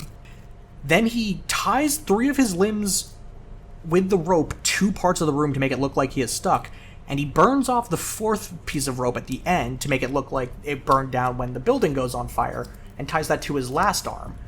It means his arm is still technically free, it just, the idea is to make it look like it wasn't free. So then with 3 of your limbs tied up and 1 arm left, he suspends the spear with chain from one of the rafters and holds the chain in such a way so that the spear is suspended above him. So if he drops the chain, the spear will fall and hit him. Then he takes the combat knife, and he does the rest of this while holding the chain, that if he drops the chain, the spear will hit him. Yep. So keep in mind that he is doing that for the rest of this. He takes his combat knife and stabs himself in each leg several times.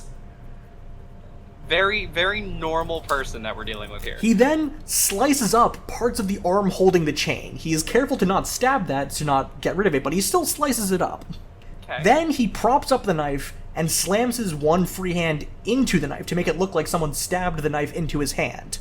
The rest of this plan depends solely on everyone else doing what he needs them to do.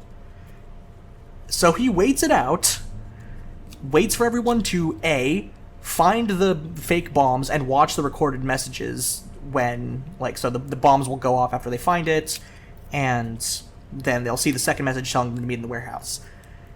They will then open the warehouse and set off the domino chain, which will light the warehouse on fire, and when they go to try and extinguish the fire, they'll find the fire extinguisher missing, but they'll find the canisters. And they will all throw the canisters, one of which is filled with poison, which will then release the poison, and it will kill him by inhaling poison, which will then cause him to release the rope when he is killed by the poison, making the spear fall, impaling him through the chest, and making it look like that's what killed him. Why? So... Lovely plan.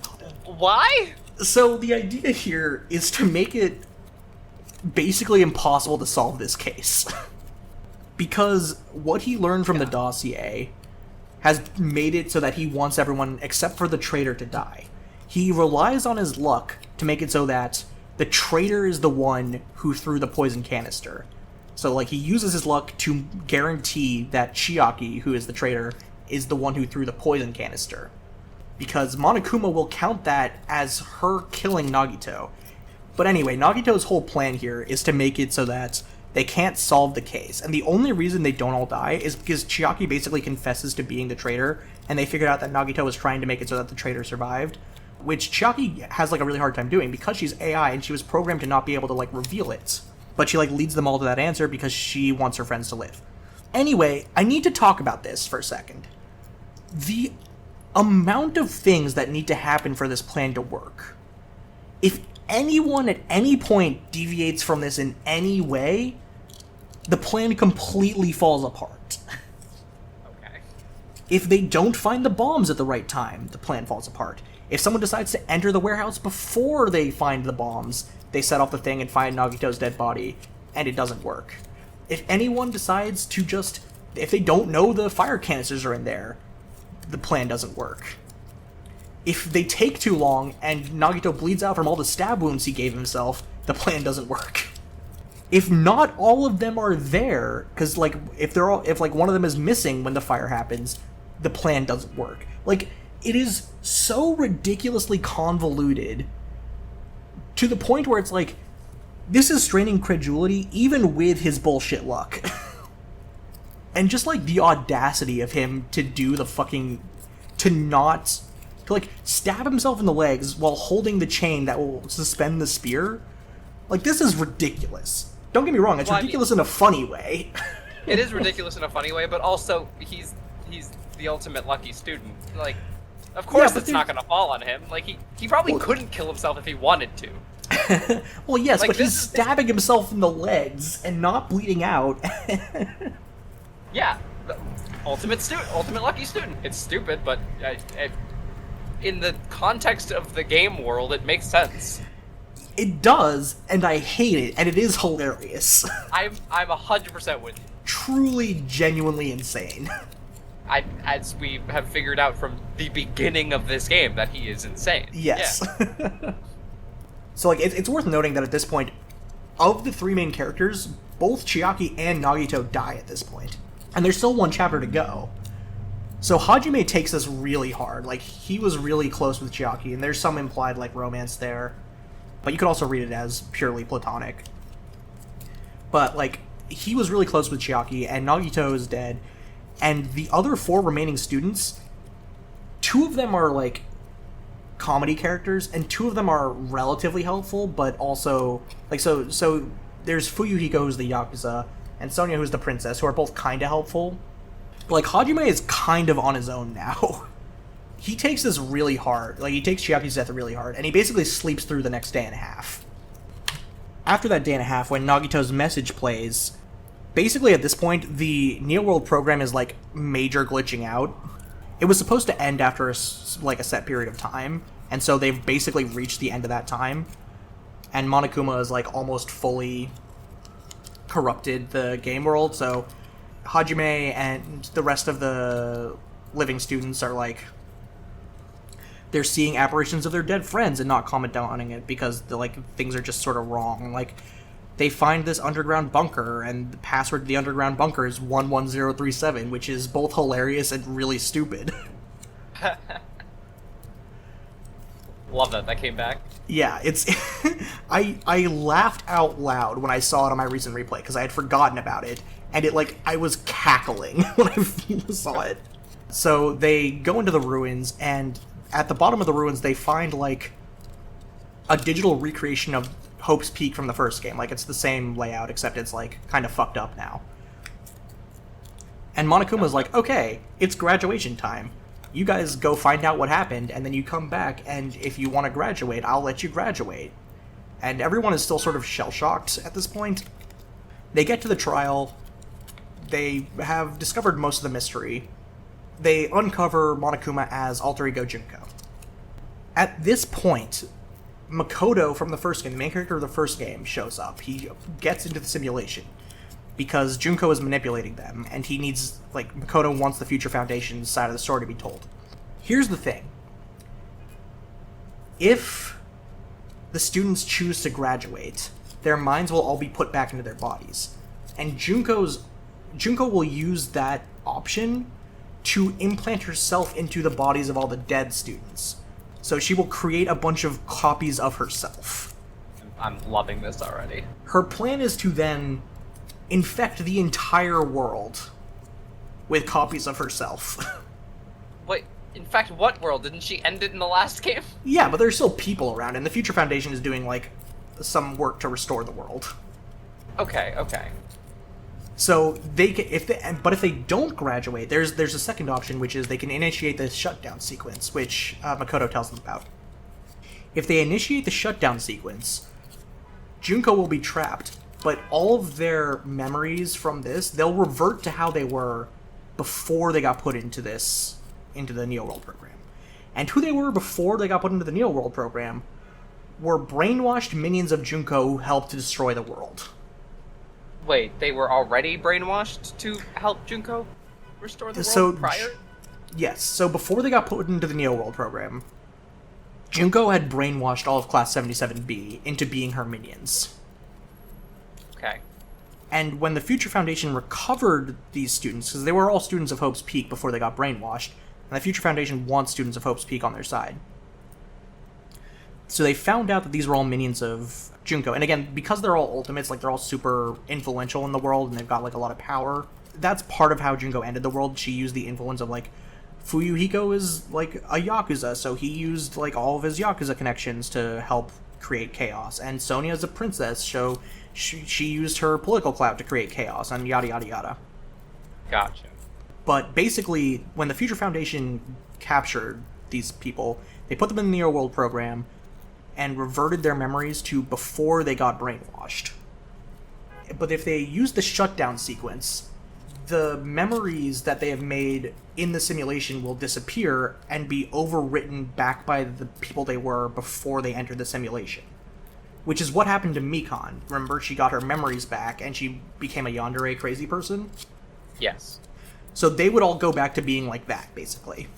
But if they choose to graduate, Junko would escape, and also, Junko has the power because she, like, usurped Usami's position as, like, the chaperone.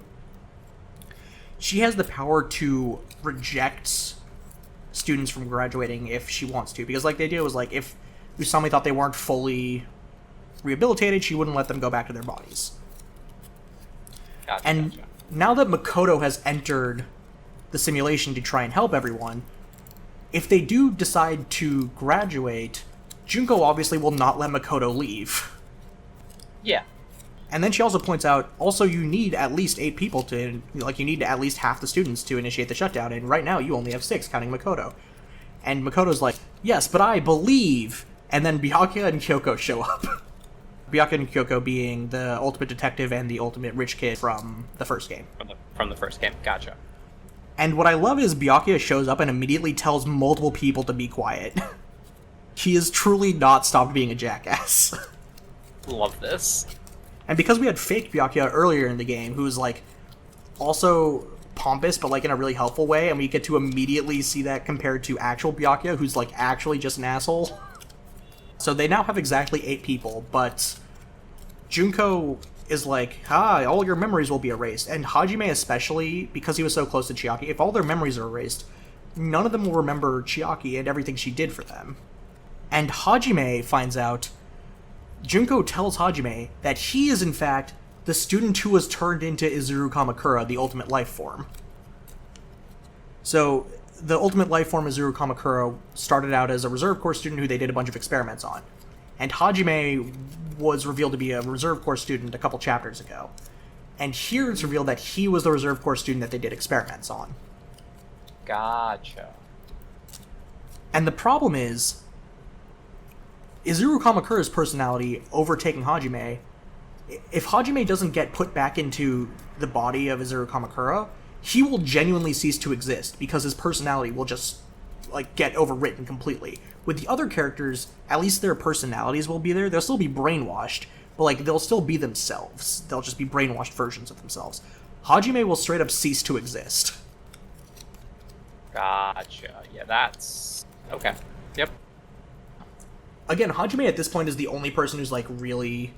He's pretty clearly the leader of the group at this point because like Nagito and Chiaki are dead. A lot of the more level-headed smart people are dead. The like Fuyuhiko, the Yakuza, is like helpful to him, but like he's not Fuyuhiko is like average intelligence. Same with Sonya, but like Hajime is the main driving force behind them at this point.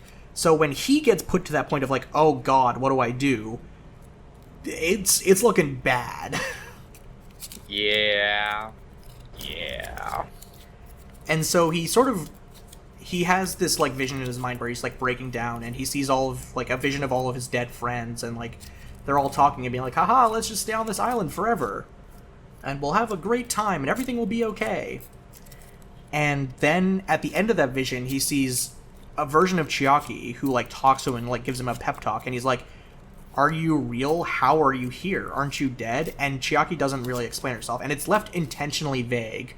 Because Chiaki is dead, but is she, like, still alive the same way Alter Ego was still alive after he got destroyed? Because she's an AI program? Does she have backups? Is this Hajime just making stuff up from the back of his brain? It's left intentionally obfuscated, and it's really effective. But eventually Chiaki helps him, like, come back to his senses, and helps his resolve to... everyone decides to eventually use the Force Shutdown. But... there's two really cool gameplay things that happen here that I really like. So, first in case 5, where whenever there's a trial, right? So, when Hajime accuses someone of being a murderer, there's a cut-in with him saying, you're the only one, you must be who it is. And that happens every time, at least once per trial, and usually more, because he's like either accusing someone of being a murderer, or accusing them of like being the only person who could have done a specific thing, or whatever. The only time he doesn't say that is when he accuses Chiaki of being the traitor. He's just completely... he gets the cut-in, but he doesn't say the line that he always says. Because he is so clearly, like, broken up about this. And then, in this trial, he does... so whenever he refutes someone in a trial, he has a cut-in saying, that's wrong, which is also a holdover from the first game that Makoto also did. And then, right here, after Chiaki, who is, like, dead, talks to him, she appears in the cut-in when he, like, says that's wrong to Junko, and you can also hear her voice a little lower in the mix. It's, like, such a good play on the mechanics of the game that, like, she is completely backing him up here from beyond the grave.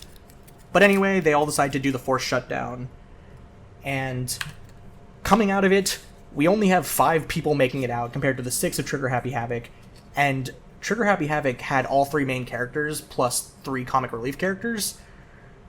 Goodbye Despair has 2 comic relief characters and 3 non-comic relief characters, but only 1 main character. Like, their survival rate's not good. But basically, what happens with the Force Shutdown is it's implied that they keep both their memories from the island and their memories of being brainwashed. So Hajime kind of exists as, like, part of a dual personality with Izuru Kamakura. Also, it's revealed that Izuru Kamakura was the one who infected the Neo World program with AI Junko because he was bored. Yeah, why not? Like, again, he is the perfect life form. He is so bored. Love this. They basically decide to stay on the real-world equivalent of the island that they were trapped on to try and, like, take care of their friends who are, you know, comatose and without a brain, and to try and rehabilitate themselves as they're not ready for society because they're still kind of crazy. And that's the end of the game, and it's a much more bittersweet moment of, like, Hajime is a little fucked up, and also the people he cares about most are gone, and, like, everyone here has lost someone, like, particularly dear to them. Like, Fuyuhiko lost Pekka, who was his servant that he loved. Sonya was really close with Gundam, who's the ultimate breeder. Akane was really close with Mechamaru. They have all lost the people who are important to them. And so they decided to just stay on the island. And it's a really bittersweet ending. But it's also a really effective ending, and I like it a lot. Hell yeah. But when they're remaking Danganronpa 2 in the next, 4 or 5 months or whatever, they're also including a new scenario, which the setup will be the same, but all the specifics will be different. It's like a what if, and I want to do some predictions for it. Okay. And we're going to get progressively less likely over time.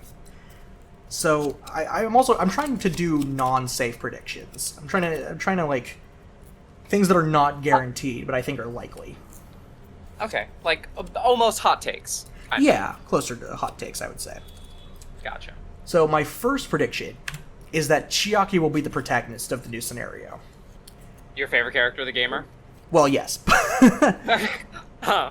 Interesting. But here's the thought process, right? The twist that Hajime is Izuru Kamakura, the twist that Hajime doesn't have an actual talent, he's from the reserve course, those can't be twists a second time. And the same is true of Chiaki being an AI and the Observer. That can't be true, it can't be a surprise twice in a row, because we already know. Okay, yeah. Valid. So I think the drama will instead come from Chiaki having to hide the fact that she's a traitor while making friends with everyone. Is she everyone likes her character the whole time? Well, she's very her role was to help facilitate everyone's rehabilitation as one of their peers. So she's tailored to being soft and sweet and nice and helping people. Gotcha. And she's a very calming figure, and she's also, pretty intelligent.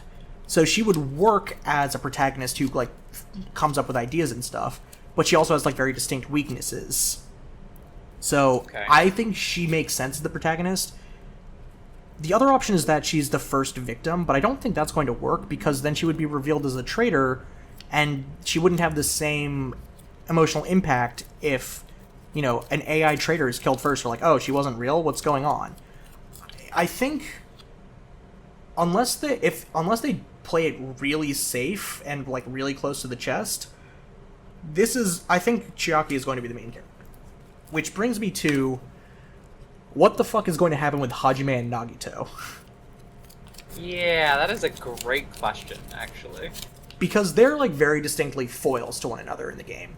And with the auxiliary material, there's a lot of yaoi of Hajime and Nagito. But here's my thought process. I think Hajime is either going to be the first victim, you're going to play as him for most of the first chapter, and then he's going to be killed. Okay, or he's going to be a surprise, murderer on the 5th trial. So, towards the end of the game, right before the end of the game. Because I think he could also get his memories of being Izuru Kamakura back. And if he does, he'll become, a secret murderer. Either way, I think Hajime and Nagito are going to die in the same chapter. Either one of them will kill the other, or they'll, die together in some way, but they're foils, and they don't actually interact that much in a foil sense in the main narrative. So I'm pretty confident that they are going to die around the same time. And it would also be a really ballsy move to have, Nagito and Hajime be the first killer-victim duo in the first chapter, after being, the two main characters of the first scenario. I think that would be really cool. Is the company who makes these games known for doing really wild twists like that? Well, so the writer has this style where the main writer of this writes it so that anyone can die. Gotcha. He writes it in an order of he doesn't have a fully pre-planned who's going to live, who's going to die. He writes it as he goes. All the characters, even the characters who die in the first case, have a lot going for them. The ultimate imposter, Fake Byakuya, dies almost immediately, and he has there's a lot you could do with him. It's all these characters are fleshed out characters. Some of them just died immediately. Interesting. And then finally, I want to do my little survival likelihood. So this is by far the most speculative, But here's my little tier list of who I think is going to survive. So, at the bottom, we have Chiaki, because she is an AI, she literally cannot make it out of the simulation. It is impossible for her. I think, assuming that she is the protag, I think the final chapter, the tension from the final chapter will be her choosing to sacrifice herself to keep any friends who are still alive, to get them out. Then we've got the definitely going to die. There is not a chance in my mind that Nagito survives this. Like, he is simply too crazy to live. You think he's gonna be just as crazy in this one? Yes, like, it's pretty clear that his craziness is not due to memory loss or due to being, like, brainwashed. He's just a crazy dude. Okay. Then the other 4 people in Definitely Going to Die are the 4 survivors from the main game, other than Hajime. Because, like, all their character arcs have played out, I don't really know what else the writers would do with them, and it would be weird if they survived both times. Like, that just seems really unlikely to me. Yeah. Then in the Probably Going to Die tier, I have Hajime first, and the only reason he's in here instead of Definitely Going to Die is because I think there is a chance that he is the protagonist for the entire game, so I've sort of evened him out into the middle. If he's not the protagonist for the entire game, he's 100,000% going to die. If he is, there's, like, an off chance that he still dies at the end of the game, so I've put him here in the middle. The only other person I put in the Probably Going to Die is Gundam, because Gundam, Sonya, and Kazuichi have a love triangle going on. And because both Sonya and Kazuichi are going to die, I think it's very likely that Gundam will be involved in the deaths of one or both of them. And I think it's likely that that will result in his death.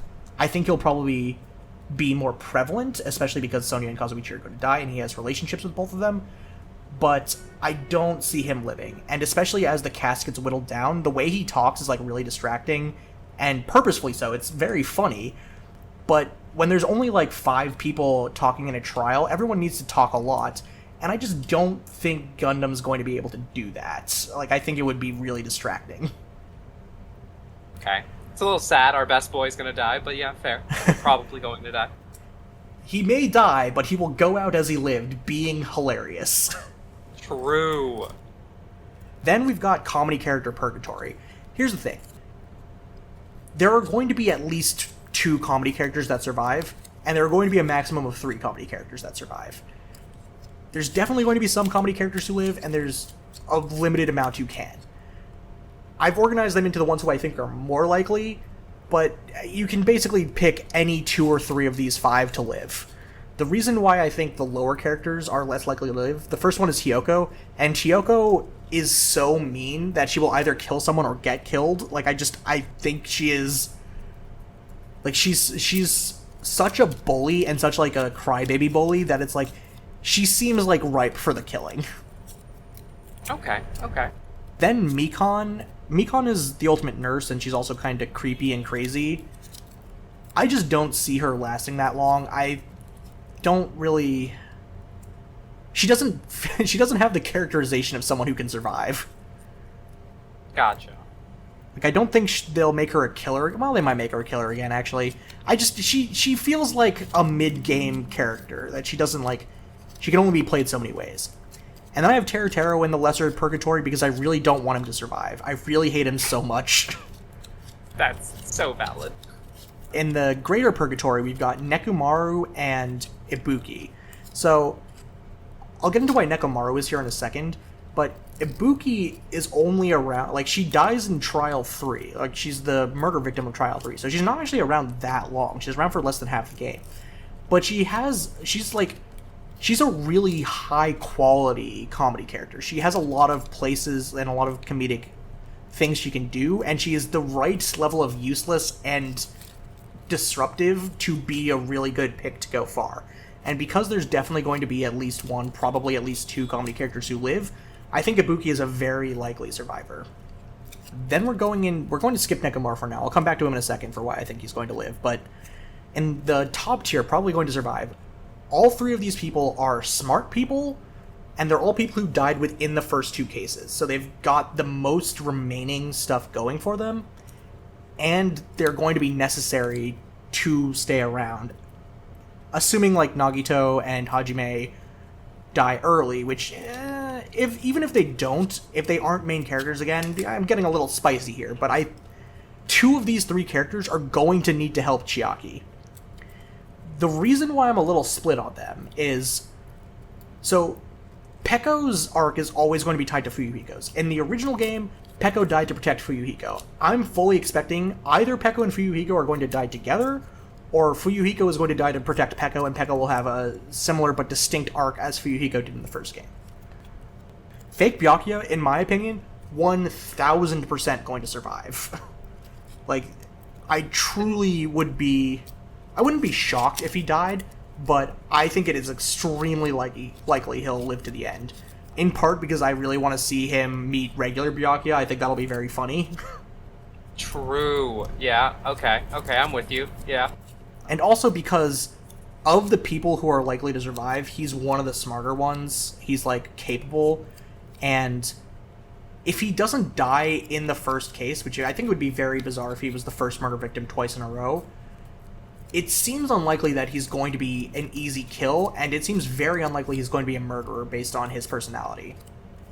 Then we've got Mahiru. Mahiru I'm expecting to survive because she's a pretty popular character, and she's only in 2 cases, and she's very prevalent in the cases she's in. So I think there's, like, a pretty good chance... Like, there's a lot they can do with her. I think there's a pretty good chance she's going to live. But here's the thing. I think only Mahiru or Pekko is going to survive, because I'm assuming there's going to be, with the other games, a relatively even distribution of male to female in survivors. And because Chiaki is going to be... She's going to be counted among the survivors, the people who make it all the way to the last chapter. If Chiaki's protagonist theory holds true, and she makes it all the way to the last chapter, assuming there's a maximum of, like, 6 survivors, so 5 others, there can only be a maximum of 2 other girls to, like, keep it relatively even. And because I'm so, like, convinced that Ibuki will make it, as, like, one of the comedy characters who will make it, that only leaves room for either Mahiru or Pekko. My bet is on Mahiru just because Pekko could die with Fuyuhiko. She could, like, go through her arc and die right after Fuyuhiko. Like, I think there's a pretty decent chance that Pekko does die, but if Mahiru dies first, Pekko is definitely surviving. And that is also why I have Nekomaru and the greater character, the greater comedy character Purgatory, because there needs to be another guy to survive to keep the numbers relatively even, and I really don't want it to be Teru Teru. What do you mean? We love Teru Teru! I hate him so much. Yeah. I guess there's also the possibility that Gundam survives, but I like I said, I don't think Gundam's going to survive. Our boy, please! His hamsters! But I guess we will see if that's the case when 2x2 actually does come out. I'll definitely be making a video when it does, because, hoo boy, after replaying Danganronpa, I really need to see... Danganronpa 2 came out in 2012. It has been 14 years since then. I need to see how they've improved, or if they've improved. So that's Danganronpa. Yeah. This trial is so fucking annoying. Excuse me? In the middle of a rant here. They said no.